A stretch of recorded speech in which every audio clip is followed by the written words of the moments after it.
Hey, welcome to On the Path podcast with Cheryl Nembhard. You know, since I was a kid, I was told my conversations were way too deep. Well, now it's paying off. Join me and the names you know as we go deep into their personal stories of triumph, tragedy, and the lessons they've learned along the way. Friends, this crazy, overwhelming life we live calls for some serious encouragement and inspiration. So grab a cup of coffee and get your notebook, because we're going into the classroom of life. So let's get lifted with faith-filled conversations. I'll see you on the path.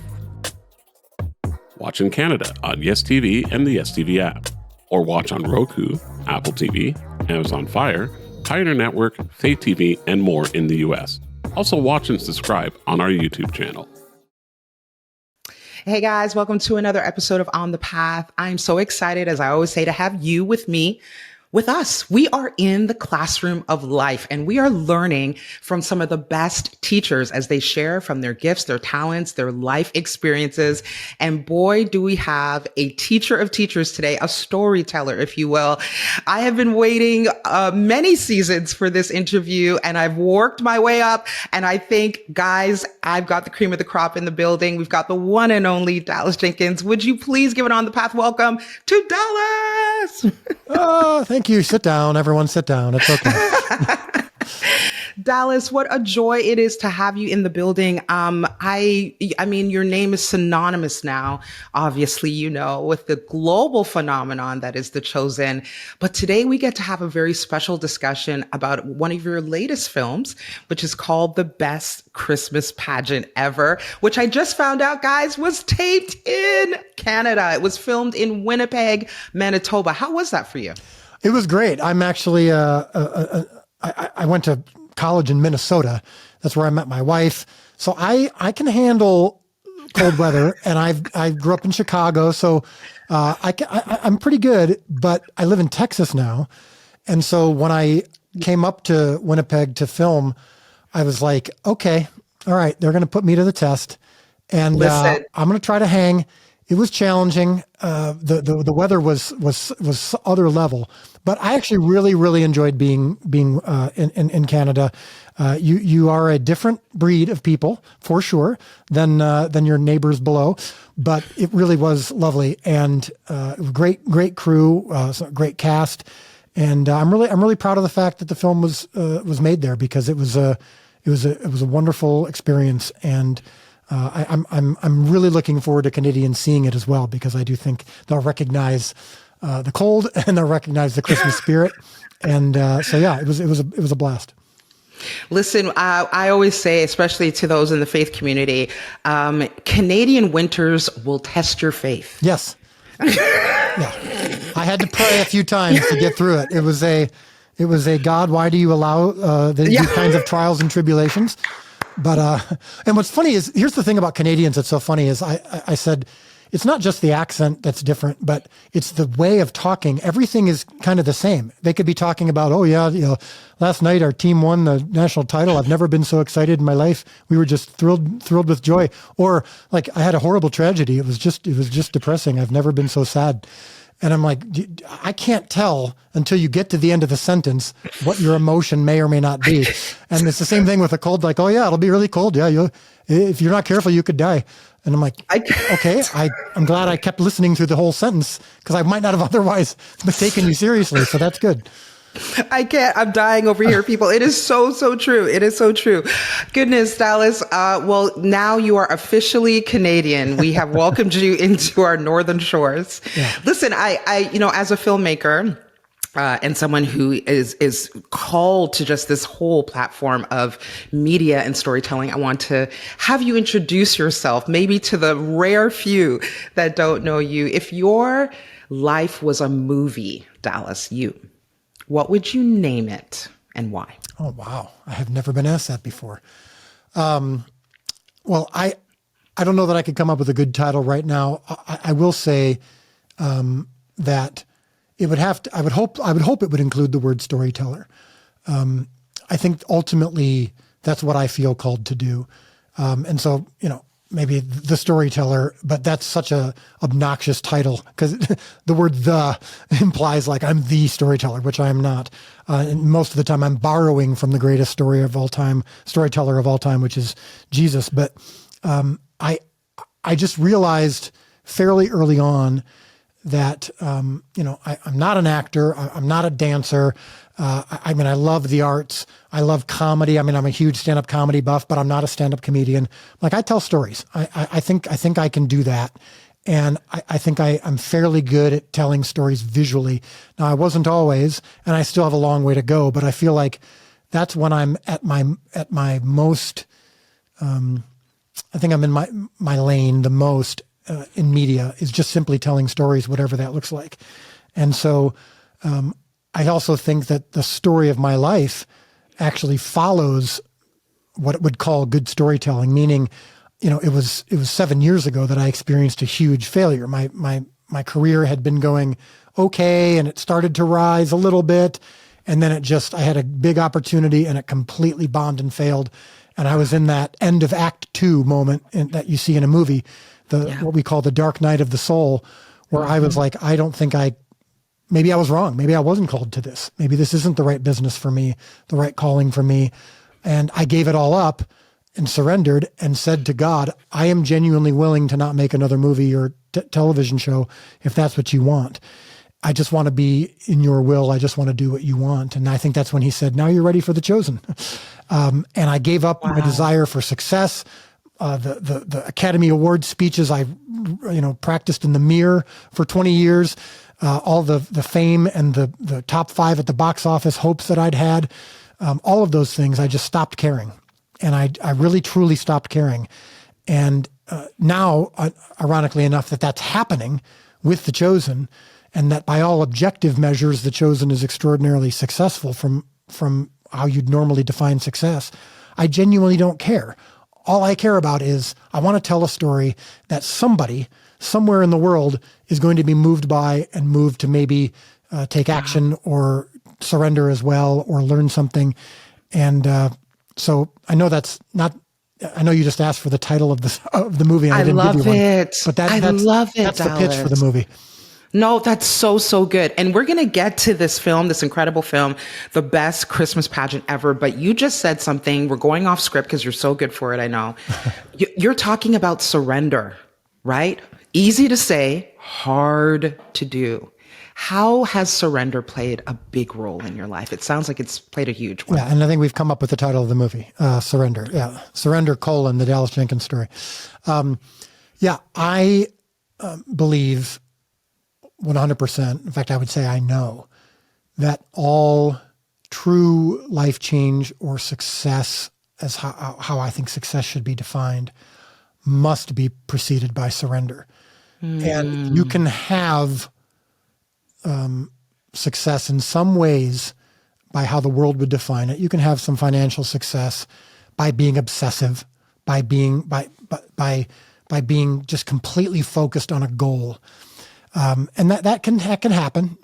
But I believe, and I've seen it over and over and over again from the majority of people that I've studied who have had that kind of success, that there is something missing in their soul, that there is something tortured that they aren't quite able to overcome. Because if you haven't surrendered your heart and your soul to, in my case, and I believe this is the case for the world, hopefully, is surrendering it to God. But I know that not everyone shares that belief, and I'm not going to try to bring everyone to Jesus on this show. But I'm going to say that that for me, surrendering to God, surrendering my will to Him, being willing to be humbled, being willing to say, I'm not the smartest guy in the room, and I'm not the chairman of the board of my own life, is, I believe, the only true path to success. And so, because when you do experience what I've happened to have the privilege of experience over the last few years, which is many of my original dreams and goals realized, that I stopped caring about. But when I did realize those, I'm telling you, if I had not had that moment of surrender, I would be a monster. I would be a narcissist. I would be someone who was happy to take credit for what's happening. I would be happy to enjoy and fill myself with some of the fruits that I'm seeing from this show, whether it's financial or fame or awards or whatever. And that is not successful. That is not sustainable. And I know very many people who've achieved that and who are very unhappy. And so surrender, I think, regardless of whether it's in failure or success, is essential. My goodness. So we're just going to call the choir up at this time after such a powerful sermon as we close with Oceans. Yeah. And if you're doing post-production editing, you can start playing the intro as I'm finishing my statement. No, honestly, Dallas, thank you, because you didn't have to. You could have kept it so surface, but it really is. You are a poster child of surrender. You are a poster child of what it means to just let it go and trust God. And I'm so thankful for that. And now we're here talking about the best Christmas pageant ever. I got to know, like, what inspired you to adapt that film, and what was your approach and your vision to sort of present it in a fresh way? Yeah. So about 20 years ago, my wife Amanda was at a Pottery Barn. I don't know if that's in Canada or not. I assume it is, but it's not in Canada. Okay, so in the States, it's an interior design type store, where you buy furniture and stuff like that. So she saw the book, The Best Christmas Pageant Ever, on the counter, and said, "Oh, I read this book as a kid. The book's been out for 50 years. It's sold millions of copies. It's been performed as a play all over the world. It's been read in public schools for years." And she's like, "Oh, let's read this. It'd be nice to read to the kids." And that night we read it to the kids, and I was not only laughing throughout. It's very, very funny. It's very witty. It's very witty. It's very charming.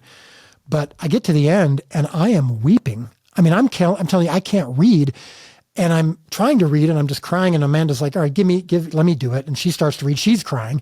She hands it back to me, and we had this Christmas tradition from then on of just reading the story to the kids every year, but them making fun of us for crying through the whole thing. And I said after that first time, I have to make this movie. I was born to make this movie. The story, I'll tell it briefly. It's the quote unquote elevator pitch for it is it's about the worst kids in the history of the world. The Herdmans, they're 6 kids from the wrong side of the tracks. Everyone thinks that they're the worst because they lie, they cheat, they steal, they even smoke cigars, which is the worst thing that one can do as a kid, even the girls, as it says in the book. And so the kids and the church and the town are all scared of these kids. And they end up taking over the church's Christmas pageant, the traditional Christmas pageant that they do every year. It's been a tradition for decades. It's perfect. It's pristine. It's clean. It's cute. It's safe, like we sometimes tell the Christmas story. And these kids come in and have never heard the story before. And they are taking over the pageant just because they want to be in a play and because they want snacks at church. Because you start to see through the story these breadcrumbs of why these kids are so troubled. And so it's done in a light way, but you see the meaning of it. And then at the end, the meaning and the message of the story just hits you like a Brinks truck and knocks you out. And it's so beautiful. I'm like, I have to tell this story. This is a nativity story, but told in a fresh perspective, in a fresh way. And so I chased the rights for years, and the rights holders would always, every time that they had an opportunity to give them to me, would sell them to another big Hollywood studio, and I never had a chance. And it wasn't until The Chosen started getting going that the mom of one of the rights holders calls them up and says, "Hey, there's this new show called The Chosen. You should see it. It's amazing." And he goes, "Oh, that's funny. The creator of that show bugs me every year trying to get the rights to the best Christmas pageant ever." And she's like, "You better give him the rights. He's the perfect person." So he ends up watching the show and he loves it. And he's like, "All right, the rights have expired for this from this other director and studio. So we're going to give them to you." And I remember weeping then too and telling my wife, "We finally got the rights. It's been 20 years. And I knew I had to do it. And so I'd been preparing for a long time, and God had given me the favor of waiting until I think I surrendered, waiting until I was humbled and broken, and until The Chosen had some of the success that it had, which I think gave the movie an opportunity to be elevated a little bit more and to give it what it deserves. So now, as I sit with you today, the movie's about to come out, and it's incredible. I believe that it has lived up to and honored the book, which is beautiful and perfect, and yes. I can't wait to bring it to the world.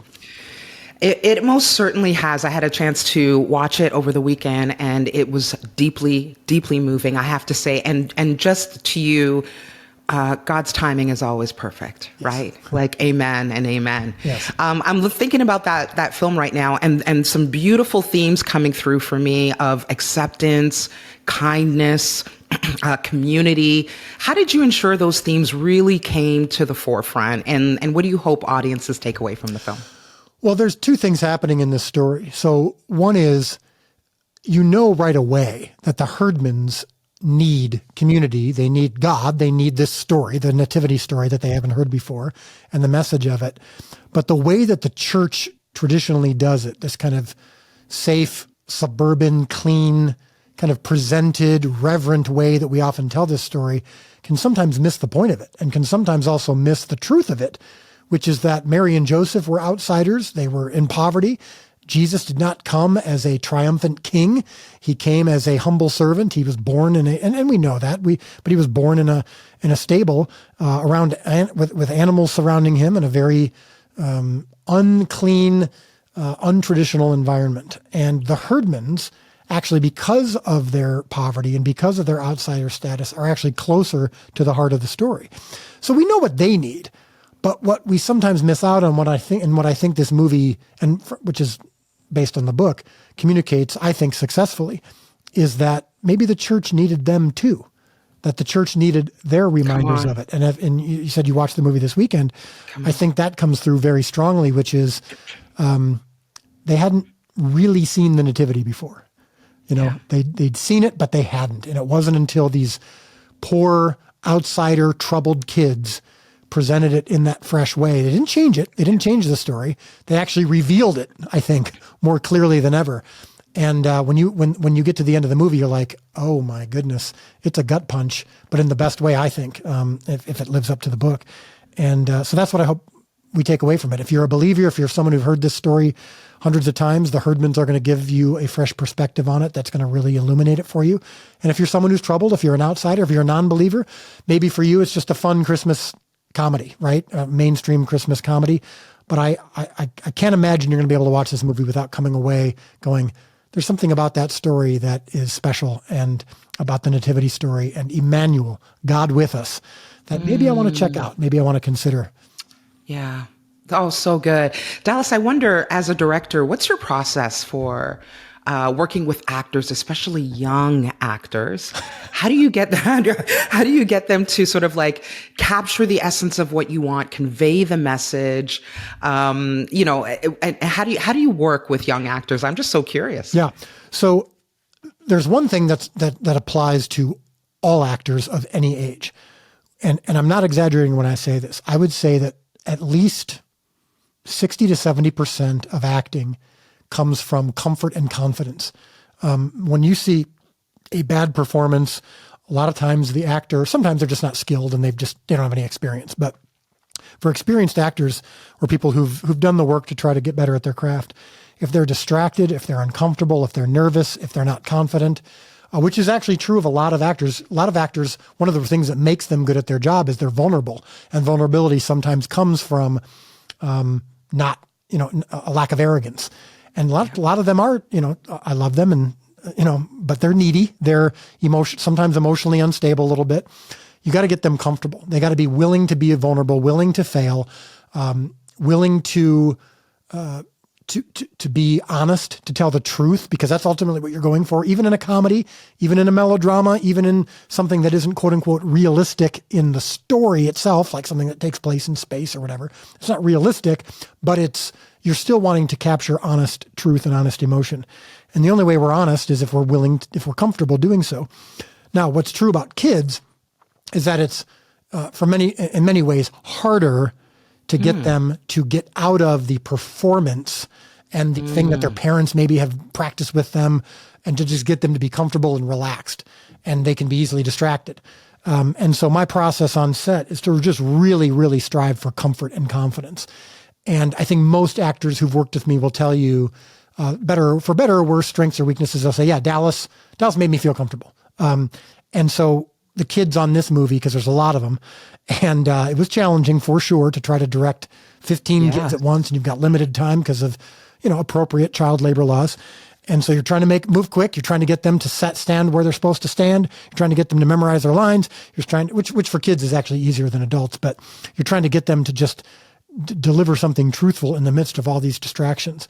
And so from the moment they show up on the set, I am stepping away from the camera. I'm turning off my technical brain and I'm turning on my psychologist friend, relational brain, and just really working hard to make sure they're comfortable. And when they're having fun and they're comfortable and they realize that, we take the work seriously, but we're not curing cancer here. We're entertainers. We're just trying to have fun and tell a good story. Okay. That really, really is more than half the battle. Oh, and you're so good at what you do, honestly, Dallas. I'm thinking about, really, honestly, I'm thinking about the Herdmans, and what they represent. I want to talk about that a little bit. So the Herdmans teach us, I think, show us in real time how we as a community, as believers, can other certain demographics, certain groups, people that don't fit our narrative. And I just wondered, how did you ensure that those really heavier, sort of stronger, not political, biblical themes, how did they come through? How did you bring those through? Yeah, I think that's the beauty of this story and the beauty of the book, which I expanded on in the movie a little bit. But the beauty of it is that some of these the Jesus story, the Jesus message, the Christian message, the God message, the church message is so organic to the story. It doesn't feel preachy. It doesn't feel like a church movie, even though the story is taking place in a church. It's similar to The Chosen. We have tons of non-believers who love The Chosen, and they'll say it's not preachy, even though Jesus preaches all the time. But when you're telling an organic story, and in this case, it's what happens in church around Christmas. No one's sitting there going like, ew, this is so churchy. They're like, yeah, I'm curious to know what happens in a church around Christmas time. I didn't watch the movie Schindler's List. I know that's very different from Best Christmas Pageant Ever, but I didn't watch the movie Schindler's List going, oh, this is so Jewish. This isn't for me. I'm not Jewish. I'm not German. I can't relate to this story.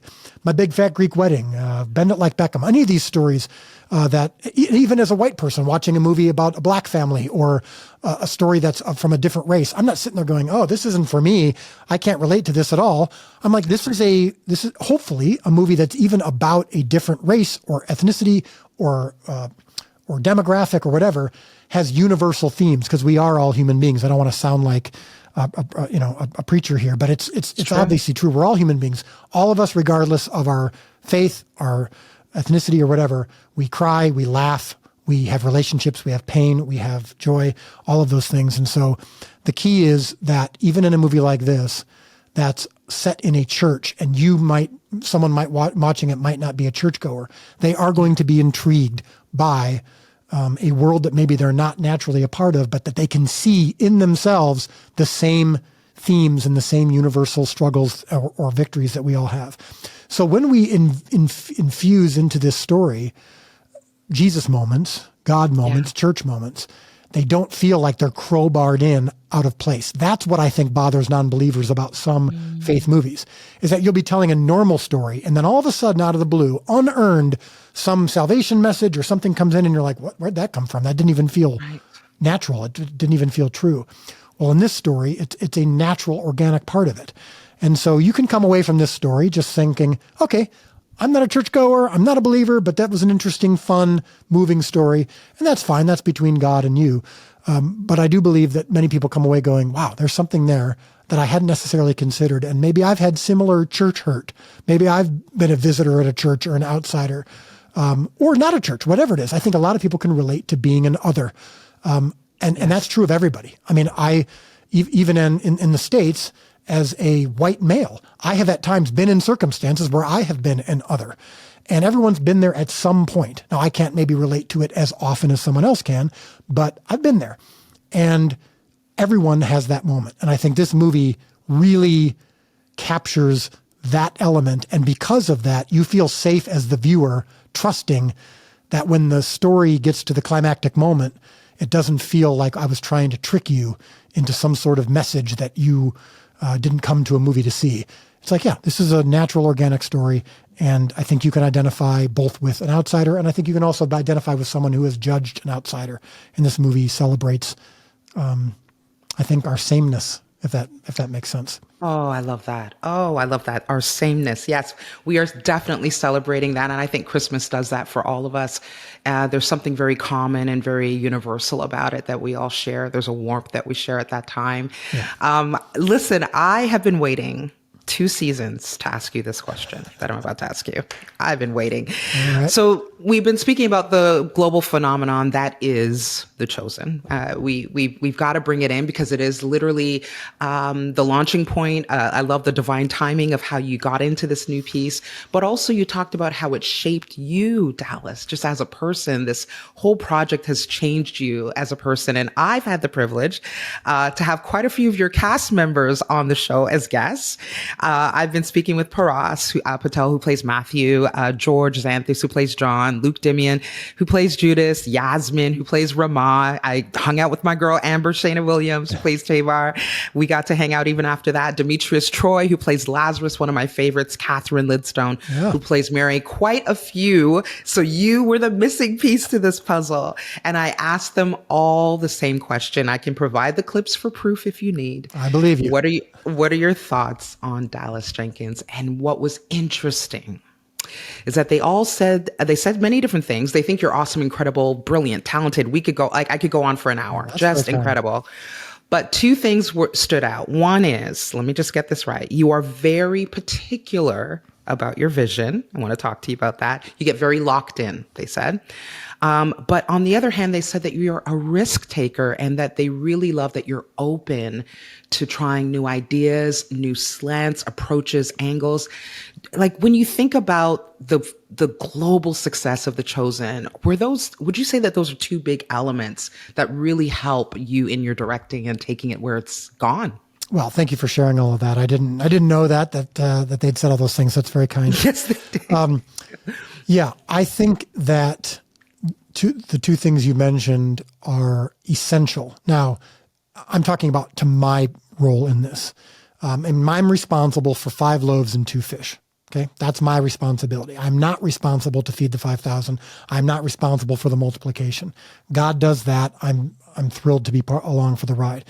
But my superpower became when I really truly embraced that philosophy of I'm just going to focus on the loaves and fish. I'm not going to focus on the results.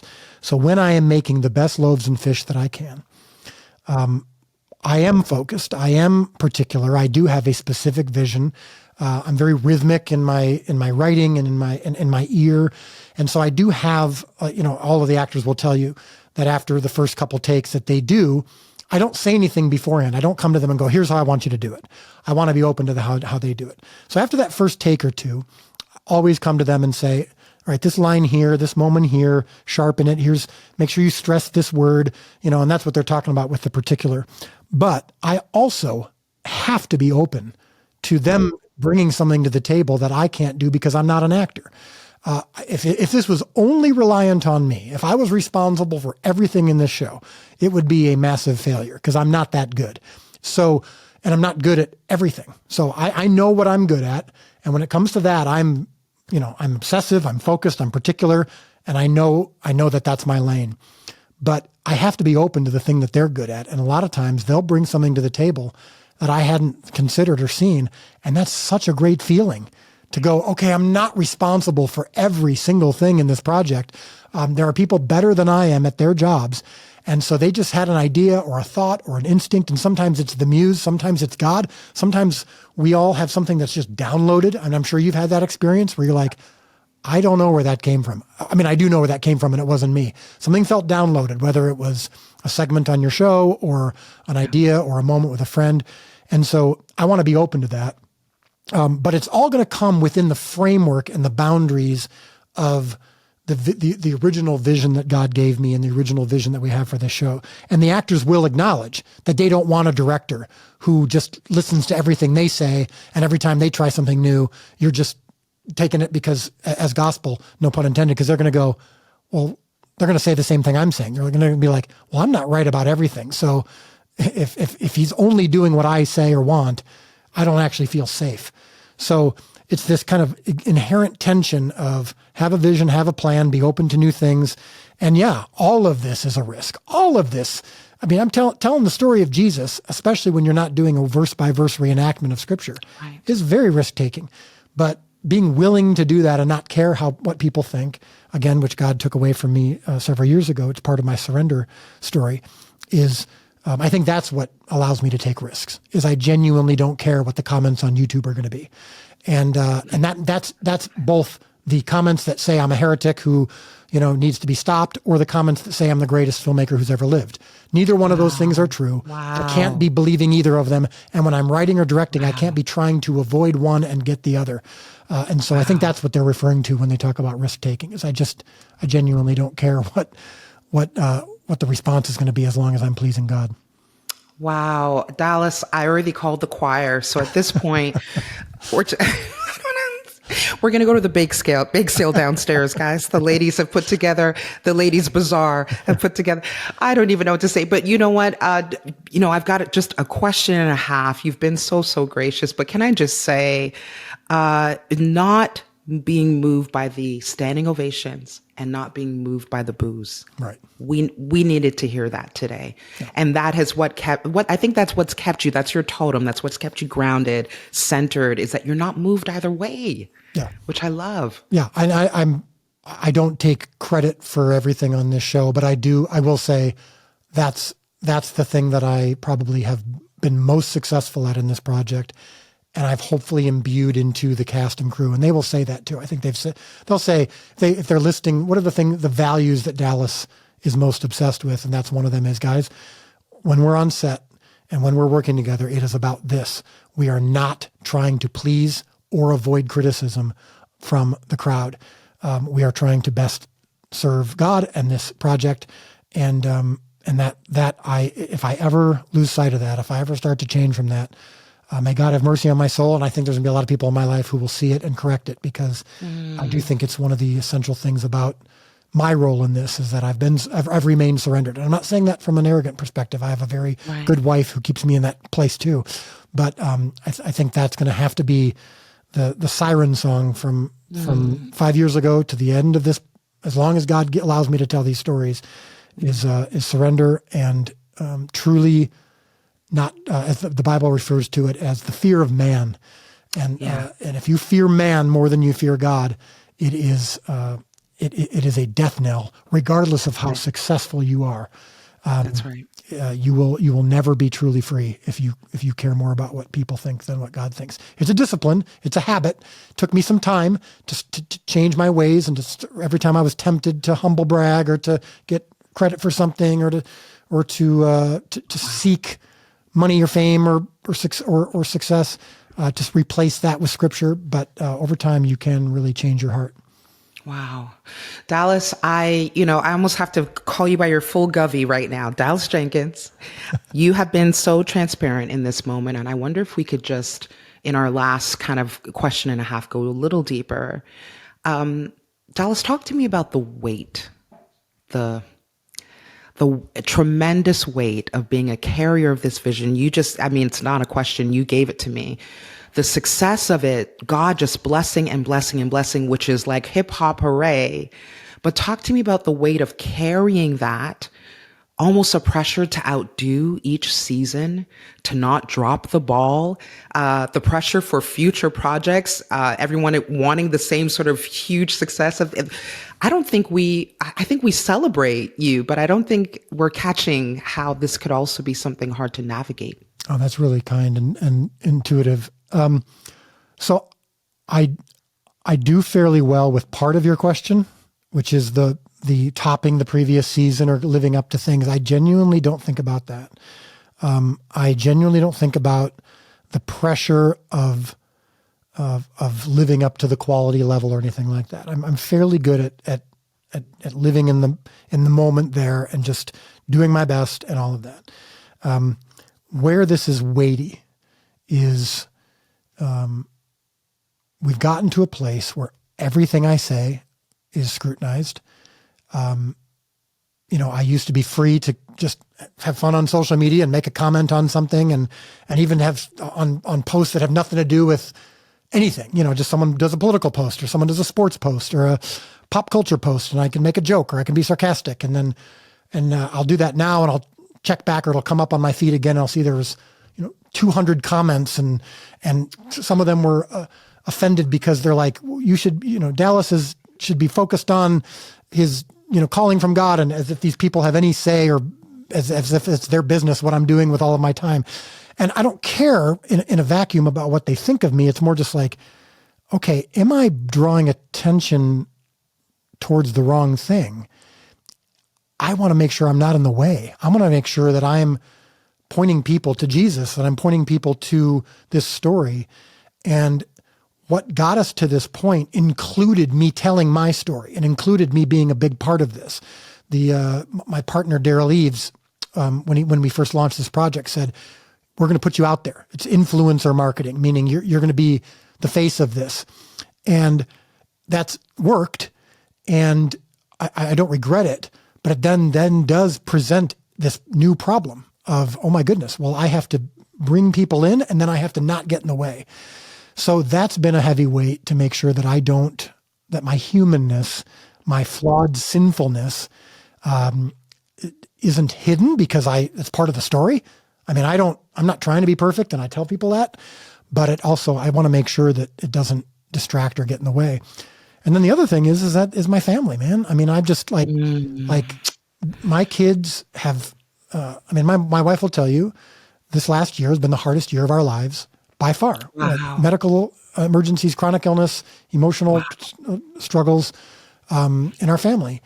And you'd think, isn't this so exciting? You've now got one of the most successful shows in the world, and you've made it. You've accomplished your dreams, and now financially and artistically, you don't have to struggle as much as you used to. And I'm like, yeah, why is it that we're struggling more than we ever have? Why is it that my home feels like it's more under attack than it ever has? Right. That's the weight as a husband and as a father and as a child of God, of going, man, we are carrying, well, we're not carrying it, but we're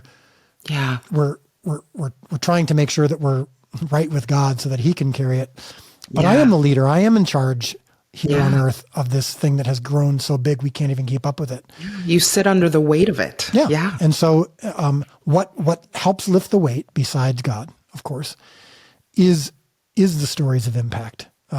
We are about to do our big chosen fan con. I'm not sure when this is going to be when our show here. That's something I've always wanted to go to. I'll tell you that right now. Well, you got to go. Just let me know if you want to come, and we'll make sure you can get there. I desperately want to go. Yes, but it's there's going to be over 5,000 people there, and what's really cool about it is when I meet people in public, when they recognize me at an airport or at a restaurant or whatever, it's not a celebrity thing. They don't come up and they go, oh my gosh. I mean, some of them do, but it's not because of a celebrity thing. They just want to say thank you. And I'm not exaggerating. Over a third of the time, they'll just start crying. Wow. Because they'll just say, my life has changed, or my relationship with my kid, or my friend or my parent or my sister would never read the Bible before, or refused to go to church, and now they're just so excited because of the show, or I'm reading the Bible more than ever. And that happens with like such regularity. And I'm like, okay, I can do this. I can keep doing this.